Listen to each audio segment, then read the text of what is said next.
Hey everyone, hope you're doing well. Sorry I haven't been able to post.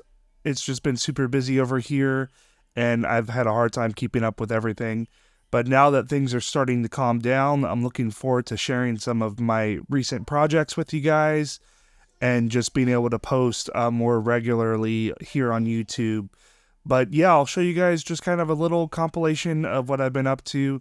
And then I'll show you a more in-depth project and kind of a new business idea that I've been messing around with.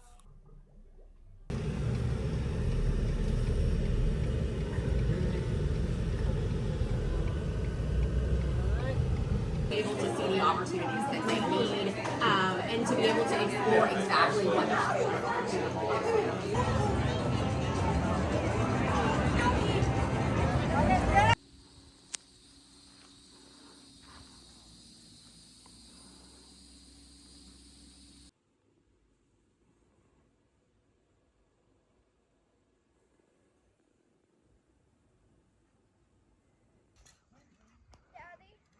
I see it. You broke it.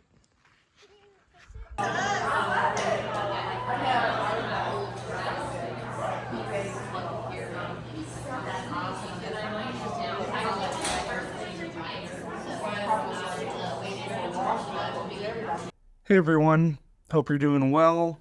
I know for me it's been a pretty hectic few weeks.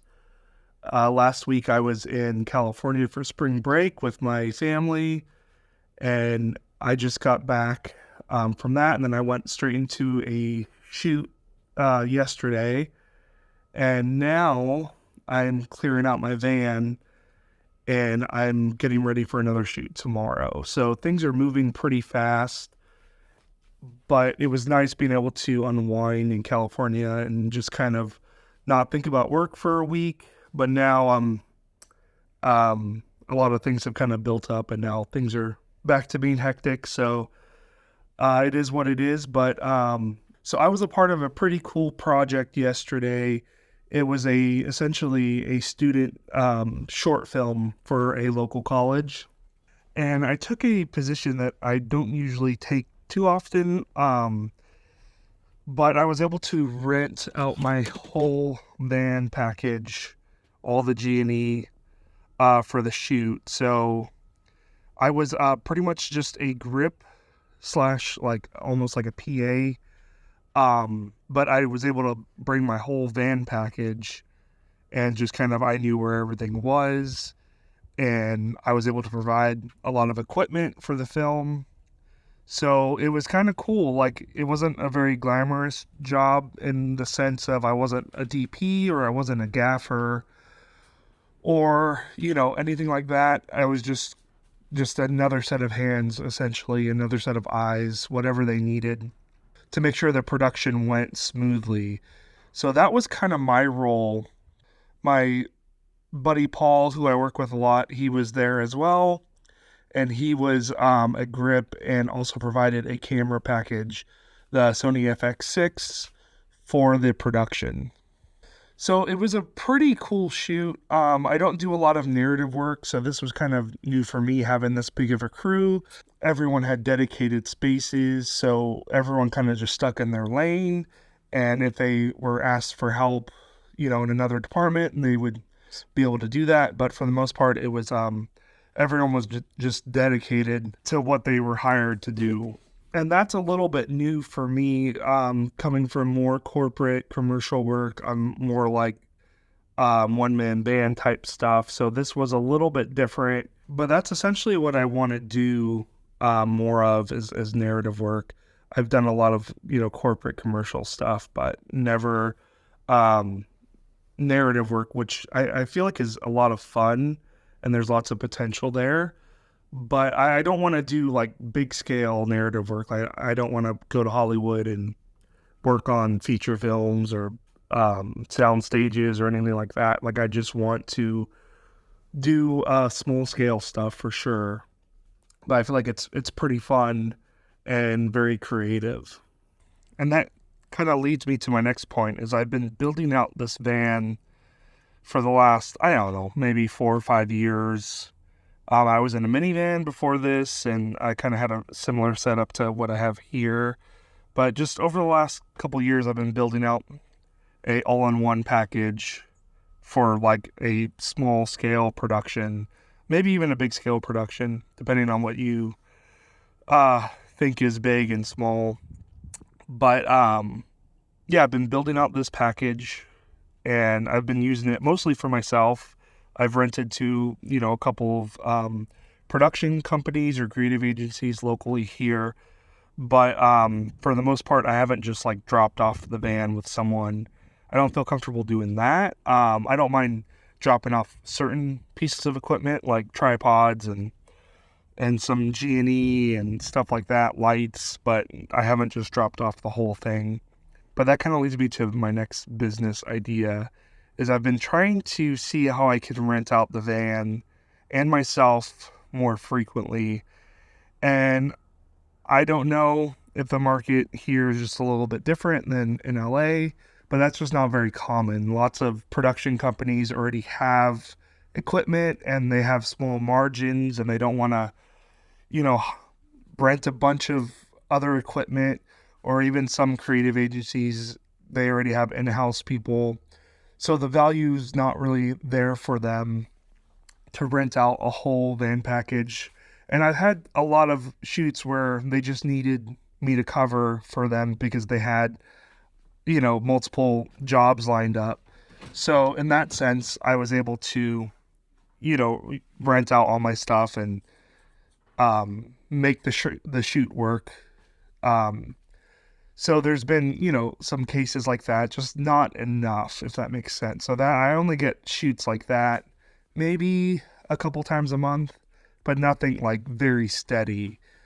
But I've always envisioned the van like renting out to someone who needed production and they had budget and they didn't want to spend like $20,000 going with a creative agency or going with a production house or a rental facility or whatever.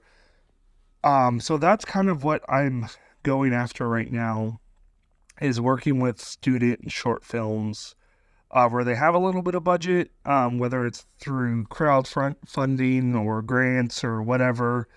They have a little bit of budget, but they don't need like a ton of stuff. They don't need full Hollywood. They just need enough to make a decent looking film. And that's kind of what I'm trying to go after and put together a package for. And it would be a win-win for everyone. I would get my van rented for a day at a good rate with me on set. That's the only stipulation, is I have to be on set with equipment. I can't just drop off and have a bunch of people just kind of use the equipment. Number one, it wouldn't be efficient because they don't know where everything is and how it gets packed in. Everything's kind of like Tetris because I'm able to fit so much in. So it'd be much more efficient for me to kind of delegate all the equipment and where everything is, and they just have to ask, hey, do you have an Apple box? Yep, got one right here. And I can just be a grip or a PA or whatever, and just kind of be more of a manager for equipment, if that makes sense. So I still get a grip rate, and then I get my van rented for the day. And I'm trying to work in where, it's a one-stop shop. So they have G&E, they have sound, they have camera. Those are the three departments I'm trying to fit into this van. And right now I have a bunch of camera equipment. I have a bunch of audio equipment. The audio equipment I'm not too worried about. I think I have more than what they would need to do a short film. The only thing I don't really have is camera. So for my corporate work, I have a lot of Sony FX3s and Sony FS5s, but with cameras, they usually try and get a more cinematic camera, one that's easier to operate as far as having a bigger crew, so like an AC. And not saying you can't make really good films with like the FX3. That obviously is a beautiful camera, but when they're going through film school, that's not typical. They usually are used to working with a bigger camera. whether it's like a red or an Ari or a Venice or something like that, where they have an AC, dedicated AC, a DP, just a bigger cinematic camera. That's kind of what they are expecting. And that's something I don't have right now. So I'm considering getting a new camera package, whether it be, an old Red or Nikon, whatever. I know that joke's getting old. Or even like an RE Classic, or I was considering the Sony Burano, but I just think I don't need to drop 25K right now for this project. Eventually, I would like to have two of them, but that's later on down the line. I think just to get started, just picking up like a Red Raven or even a Red Dragon X, something like that in the $5,000 to $10,000 range.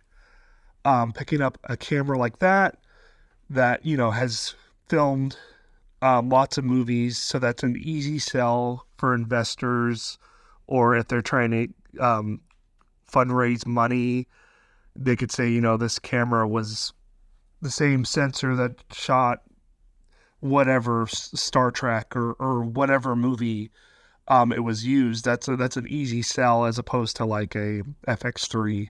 I think that's only worked on one movie, the creator right now. So that's a harder sell for like investors to give money. That's kind of what I'm working on right now. And I would just have a flat rate. It would just be, whatever the price is. I haven't really even thought about it too much. Whether it's like $2,500 or $3,000, and you get the van with camera, with audio, with G&E, and then they just have to hire operators.